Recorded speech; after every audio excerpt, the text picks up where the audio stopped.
السلام عليكم ورحمة الله وبركاته. شنو أحوالكم يا جماعة؟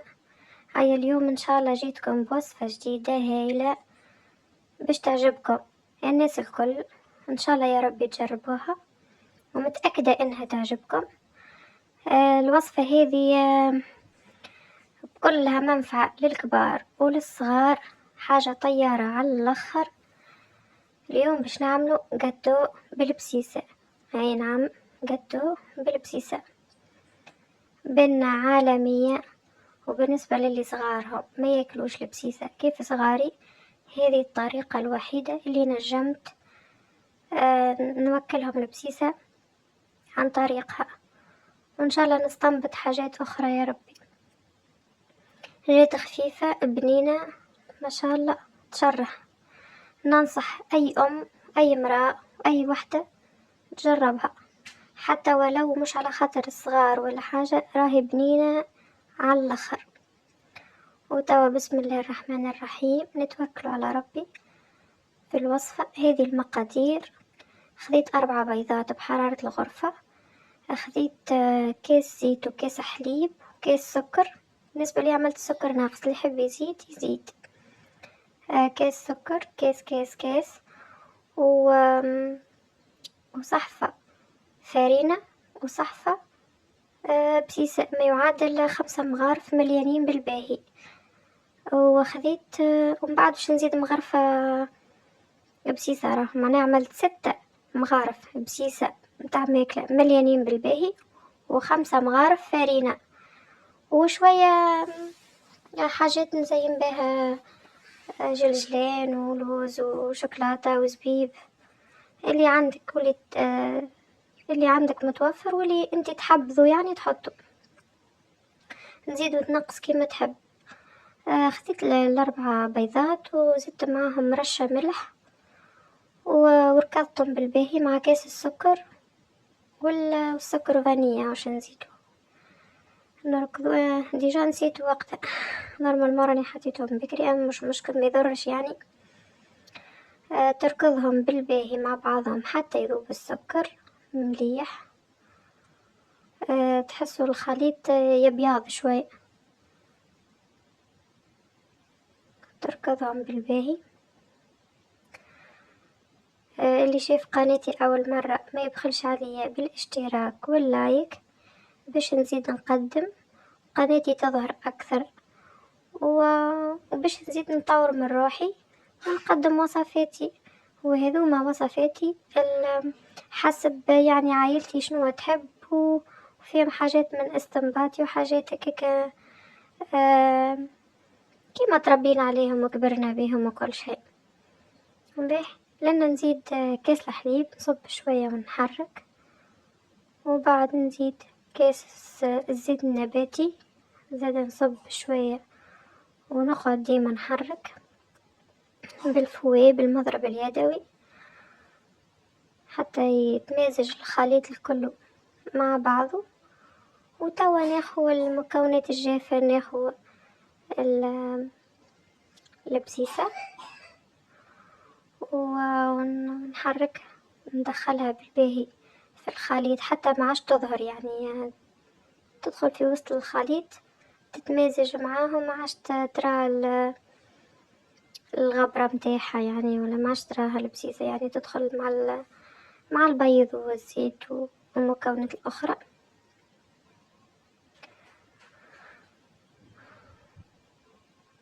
وصفة بالحق اكتشاف بالنسبة لي، من اللي اكتشفتها ادمنتها، حتى صغاري عجبتهم واللي ذوقها عندي الحقيقة تعجبه. هاي لو ما تحسش بها مش مطعم قوي متاع بسيسة ولا حاجة، والله لا، جربوها وتفكروني. وتوا نزيدو الفرينة، عملتهم بالمغرفة مغربلين راهو، غربلتهم وحاضرين يعني، حضرتهم من قبل باش نصب ديريكت. عملتهم بالمغرفة يجيو 5 مغارف مليانين بالباهي فرينة، و6 مغارف مليانين زادا بالباهي بسيسة. بعد لما حلاش نكمل المغرفة السادسة حسيت الخليط هكا تنجم تقول جاري شوية، يعني لازم يكون باهي، خليط باهي رزين شوية مش جاري. نكمل ندخل الفرينة بالباهي في الخليط، وبالطبيعة نضيفو ظرف متاع خميرة الحلويات ضروري باش يطلع لنا الخليط. ها ولينا زدت مغرفة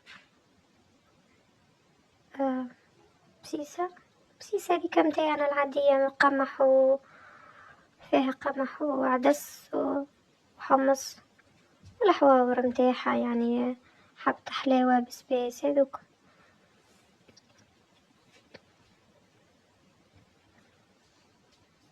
ندخلو الخليط بالباهي كي يمتزج بالباهي مع بعضه.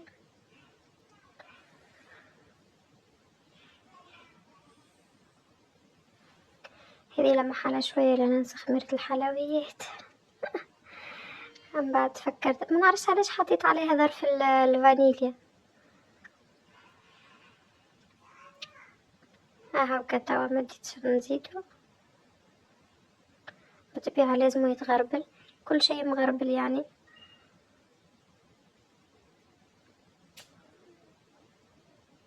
تغربلو بالباهي متخليش فيه كل كعابر والكل، وتدخلو في وسط الخليط كالعادة.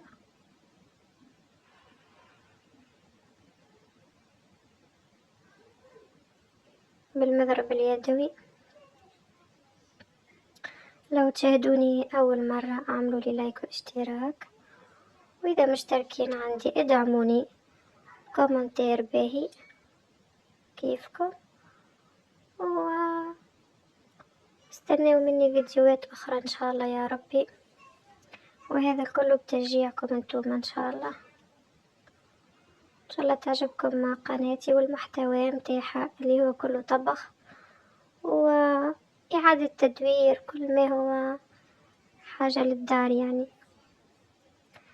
توا نمدو الطبق اللي باش نطيبو فيه ونصبو فيه الخليط متاعنا اللي تحصلنا عليه. شفتوا القوام متاعو، ما هو جاري موش خاصر باهي.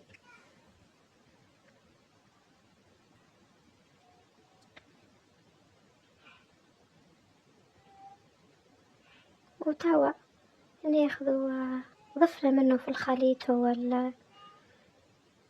الشوكولاتة وزبيب ولوز، ضفنا منه في الخليط وخلينا منه شوية نزينو بيه في الوجه وكهو.